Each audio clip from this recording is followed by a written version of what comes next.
नमस्कार, सुप्रभात। मैं सदन कानौर लक्ष्मी प्रसाद मेमोरियल पब्लिक स्कूल गुलाम बाजार। आज हम सभी लोग निर्मला पुतूल जी द्वारा लिखित आओ मिलकर बचाएं नामक पाठ का अध्ययन करेंगे। जैसा हम लोग सभी लोग जानते हैं कि निर्मला पुतूल अपनी भौगोलिक विशेषताओं को लिखने के नाम से वह जानी जाती हैं। वह अपने भौगोलिक जो वहाँ की विशेषताएं हैं, उन भौगोलिक विशेषताओं को शब्दों के माध्यम से सभी जनमानस तक पहुँचाने का प्रयास करती हैं और साथ ही साथ ये भी संदेश देने का प्रयास करती हैं कि सभी लोग अपनी भौगोलिक विशेषताओं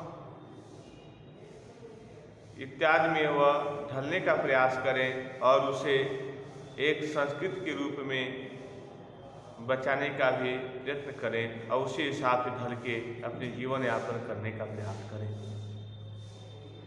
इनका जन्म 1972 में झारखंड में हुआ था और झारखंड के जो संस्कृति है उस संस्कृति से झारखंडी जिसको हम कहते हैं, उस संस्कृति से इस तरह से इनके मनोभावों पर प्रभाव पड़ता है कि उस झारखंडी संस्कृति की सभ्यता या उसकी विशेषताओं को सभी व्यक्तियों के सामने वो रखने का प्रयास करती हैं और साथ ही साथ ये भी बताने का प्रयास करती हैं कि हर एक मानव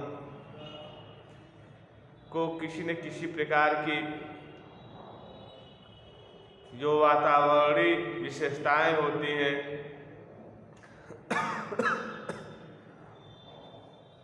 उससे वह प्रभावित होता है।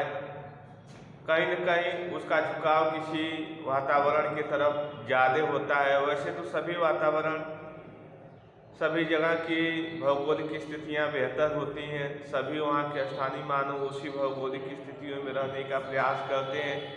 फिर भी कुछ ऐसी भौगोलिक स्थितियां होती हैं जो अपने आप में एक विशेष स्थान रखती हैं। उसी विशेष स्थान के रखने के कारण उसको इस पाठ में बताने का प्रयास करती हैं। और इस तरह से कि निर्मला एक विज्ञान की छात्रा होने के बावजूद भी वह नर्स का काम करती हैं, लेकिन फिर भी उन्होंने अपने शब्दों के माध्यम से अपने उस क्षेत्र के सभी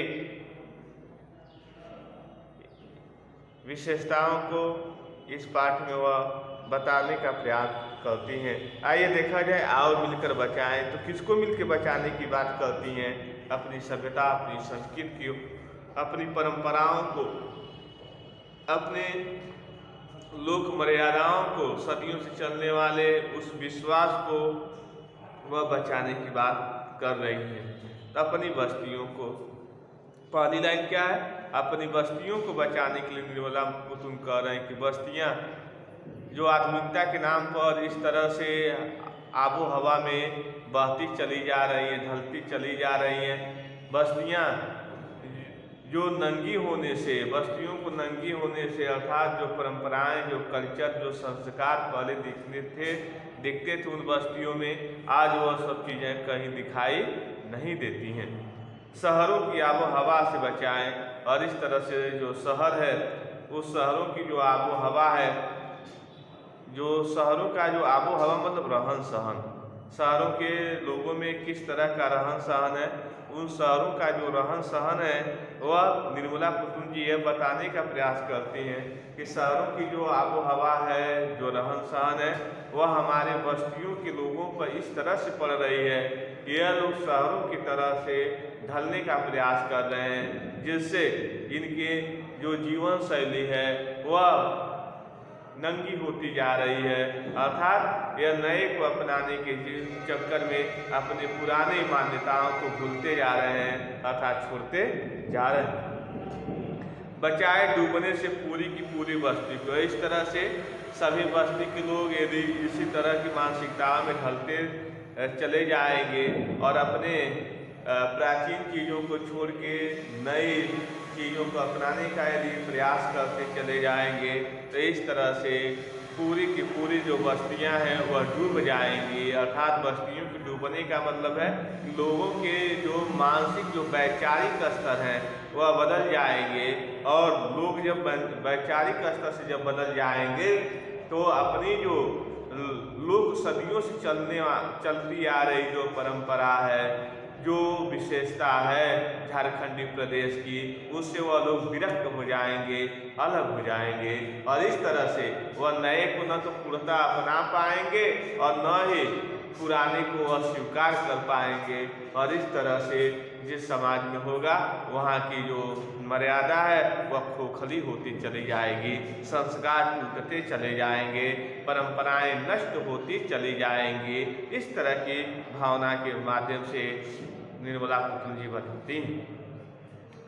हंडिया में और एकदम आबो हवा, शहरों की आबो हवा या फैशन या इस तरह से हवा, वहाँ के जो चकाचौंध जो फैशन है उस तरह से प्रभावित होते हैं कि हड्डियों के भांति, यानी एकदम पतले पतले हड्डियों, दुबले पतले, यानी स्वस्थहीन होते चले जा रहे हैं। कहाँ के?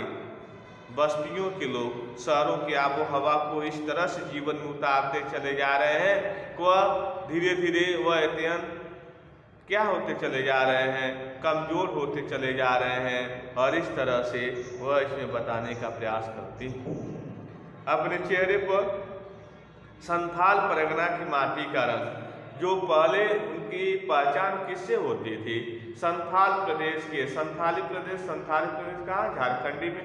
अर्थात वह संथाल परगना के अर्थात संथाली क्षेत्रों की जो माटी की महक उनके चेहरों पर दिखाई देती थी, वो संथाली प्रदेश की जो विशेषताएं हैं वह उनके चेहरे पर दिखाई देती थी।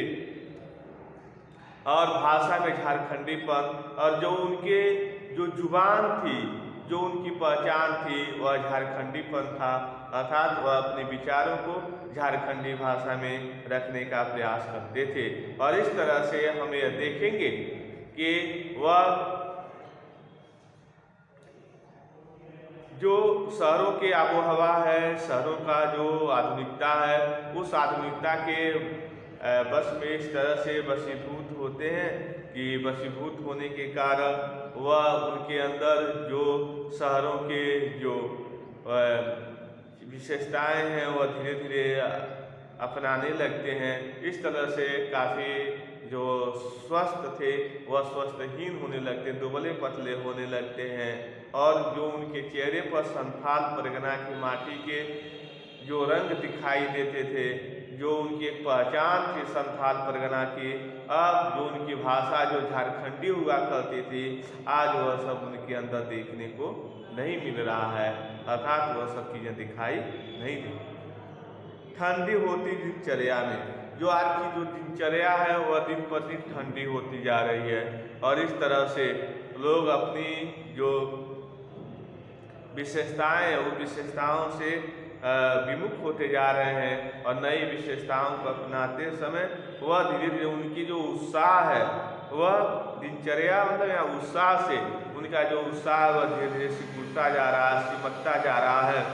जीवन की गर्माहट, जो जीवन का उत्साह था, जो उमंग थी, तरंग थी, जोश था, वह सब भी धीरे धीरे सिमटता जा रहा है। मन का हरापन और मन में जो हरियाली थी, जो खुशियाँ थी, भले ही काफ़ी परंपरा में जीवन जीते थे लेकिन मन से बहुत प्रसन्न हुआ करते थे, आज उसमें भी कहीं न कहीं कमियां दिखाई दे रही। भोलापन दिल के बहुत भोले भाले थे, सीधापन के जीवन की विशेषता थी।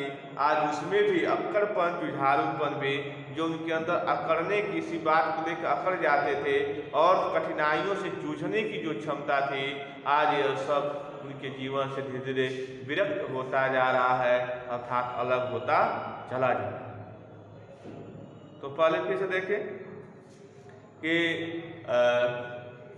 निर्मला पुतुल इस पाठ के माध्यम से यह बताने का प्रयास करती हैं कि किस प्रकार से झारखंड प्रदेश के रहने वाले लोग काफ़ी हिम्मती थे, स्वस्थ थे, और सभी परेशानियों से जूझने वाले थे, लड़ने वाले थे। और ऐसी स्थिति में शहरों की आबोहवा से और शहरों के प्रभाव से प्रभावित होने के बावजूद वह किस तरह से वह धीरे धीरे वह अपने आप को परिवर्तित करते हैं और अपनी परंपराओं को भूलने का प्रयास करते हैं। और इस तरह से वह हड्डियों की भांति एकदम दुबले पतले काया या शरीर वाले होते चले जा रहे हैं। इस तरह से आगे कहते हैं कि भीतर की आग धनुष की डोर, उनके अंदर उत्साह था, भीतर की आग भी थी और धनुष की डोर अर्थात उनके अंदर वह धनुष की डोर अर्थात धनुष बाण में भी काफी निपुण थे। तीर का नुकीलापन और तीरों को काफी नुकीलापन करते थे, यानी कुल्हाड़ी की धार कुल्हाड़ियों की धार थी अर्थात जंगली चीज़ों को यानी पेड़ पौधों को काट कर अपनी जीविका चलाते थे। जंगल की ताज़ा हवा में वह विचरण करते थे, अनुसरण करते थे। नदियों की निर्मलता और स्वच्छ नदियों की जल का सेवन करते थे। इस तरह से पहाड़ जैसे गंभीर होता है उसी तरह से मौन भी रहते थे। गीतों की धुन झरने जिस तरह से गीत गाते उस तरह अपने भावों को गीतों के माध्यम से प्रस्तुत करते थे। अब मिट्टियों का सोंधापन और जिस तरह संधाली प्रदेश की जो मिट्टी है वह सोंधापन अर्थात सोंधापन जैसी दिखाई देती थी अर्थात महसूस होती थी। फसलों की लहराहट अर्थात वहाँ की प्रदेश सोने जैसे सोने की मिट्टी के समान थी। जैसे किसान या संथाली प्रदेश में रहने वाले लोग अपनी मेहनत से अपने अदम्य साहस के माध्यम से उस मिट्टी में अनाज रूपी सोने को उत्पन्न करते थे। और जब उनकी फसलें लहराती थी तो उस फसलों के लहराने के बाद वह एक प्रकार का उनके मन को लहराती थी अर्थात एक प्रकार का उनके जीवन उत्सव होता था। तो इस तरह से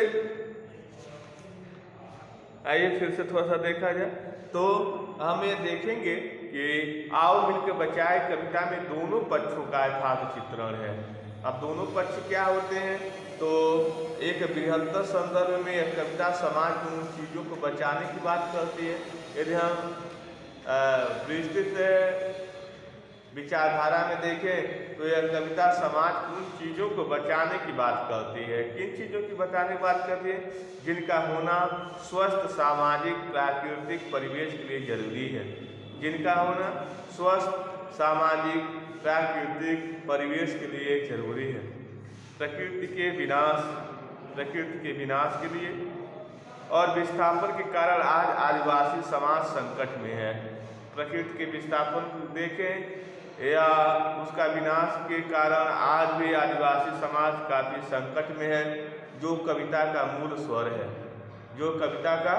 स्वर है संथाली भाषा में से हिंदी रूपांतरण अशोक सिंह ने करते हुए कहते हैं। अशोक सिंह ने जो इस संथाली भाषा में एक कविता थी उसका हिंदी में रूपांतरण करते हुए कहते हैं कि यह रचना दोनों विचारधाराओं को अपने में समेटने का प्रयास करती है। एक तरफ तो यह कहती है कि हम अपने जो वर्तमान जीवन शैली है, जो हमारा जो वर्तमान जो जीवन है उसको हमें अपने जीवन में अपनाए रखना चाहिए और उसके साथ साथ नए चीज़ों को अपनाने का प्रयास करना चाहिए। ठीक, वह यह भी बताने का प्रयास करते यह नहीं कि हम नए को अपनाएं और पुराने को छोड़ दें। तो इस तरह से जीवन का कोई आधार अस्तित्व सही से बैठेगा, तालमेल नहीं खाएगा। अर्थात हमें दोनों को बचा के रखने की आवश्यकता है और इस तरह से अपने क्षेत्र की जो विशेषता है, जो माटी की जो महक है, अपने क्षेत्र की जो भी उत्साह है, जोश है, उमंग है, उन सब को हमें बचा के रखना ही चाहिए। अर्थात कहते हैं कि अपने संस्कारों को हम न भूलें और नई चीज़ों को अपने जीवन में अपने जो व्यक्ति अपने संस्कारों को जो क्लास टीचर